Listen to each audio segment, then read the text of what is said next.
June 6, 1974. A quiet handshake in the White House. No cameras. No headlines. Just Henry Kissinger and a Saudi king. That handshake created the most powerful weapon the world has never seen. And 51 years later, that same kingdom is walking away. Silently. Deliberately. And when it's gone, the American century ends with it. Most people will never hear this story. They will never see the documents. They will never understand why gasoline prices, grocery bills, and their entire standard of living rest on a secret deal made before most of them were born. Because if they did, they would realize the ground is already cracking beneath their feet. Here's what they don't want you to see. Bretton Woods. The dollar is tied to gold. Gold is tied to trust. But America is running out of gold. Vietnam. Great Society. Deficits. By 1971, the vault is almost empty. August 15th, 1971. Richard Nixon appears on television. He temporarily suspends dollar convertibility into gold. The world panics. Foreign nations line up to exchange their dollars for the last remaining U.S. gold. America needs a new anchor. Fast. Enter Saudi Arabia, the largest oil producer on earth. 1973, Yom Kippur, war. OPEC embargo. Gas lines in America. Kissinger flies to Riyadh. The offer is simple. Price your oil only in U.S. dollars, and we'll guarantee your security forever. Military protection. Weapons. Regime survival. In return, every nation that wants oil must first acquire dollars. Dollars flow back to U.S. Treasury bonds. America can print, and the world pays the bill.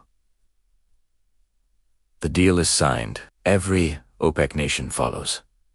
Petrodollar system is born. From that moment, the dollar is no longer backed by gold.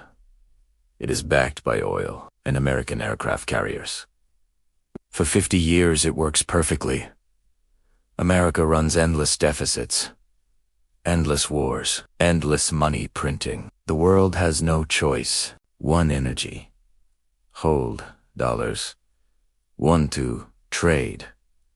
Hold dollars. The U.S. gets a permanent loan from every gas pump on the planet. But every empire built on a monopoly dies when the monopoly ends. Saddam Hussein announces he will sell Iraqi oil in euros. 2003. Iraq is invaded. Oil sales switch back to dollars. Wheat in Mons Iran begins pricing some oil in euros and yuan. Sanctions return instantly. Russia is cut from SWIFT. Moscow starts selling oil and gas for rubles and yuan.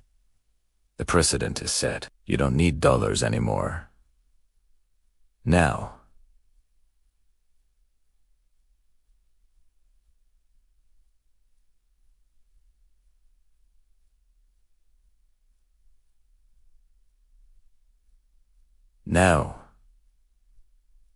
Saudi Arabia, March 2023. Riyadh joins the Shanghai Cooperation Organization. Quietly. December 2023. Crown Prince Mohammed bin Salman tells Fox News, "We will sell oil and other currencies if we have to." June 2024. The original 1974 Petrodollar security agreement quietly expires. No renewal announced. January 2025. Saudi Arabia officially accepts yuan for oil sales to China. The first crack, March 2025.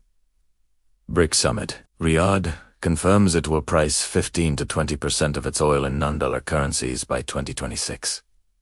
India pays in rupees. China pays in yuan. Russia pays in gold and rubles. October 2025. Saudi Arabia is formally invited to join an expanded BRICS bloc. The invitation is accepted, and here is the part no mainstream outlet will say out loud. Every single time a major oil producer has moved away from dollar pricing, something happened to them. Except this time, the producer is Saudi Arabia, America's oldest ally in the Middle East.